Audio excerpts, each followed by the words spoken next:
Hey guys, it's Sunday. Magluto tayo ngayon ng sarsyadong tilapia para sa ating tanghalian. So igisa lang natin ang bawang, sibuyas, kamatis. Syempre kailangan natin ng pritong tilapia para mas malasa. Then timplahan natin ng asukal, magic sarap.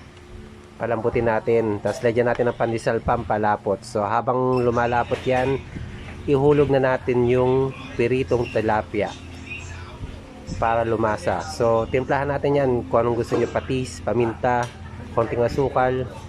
Syempre, magic sarap. Uy, baka naman magic sarap dyan, sponsor. So, ilagay na natin yung tilapia syempre at pakuluan. So, habang kumukulo yan, naglalasa lalo yung tilapia. Mas sumasarap dahil sa magic sarap. Uy, uli! Baka naman. So, ayun. So, haluin lang natin, timplahan. Depende sa inyong gusto.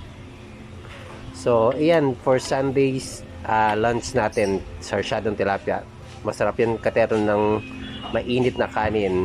Sabay, kaway-kaway tayo dyan habang nagluluto.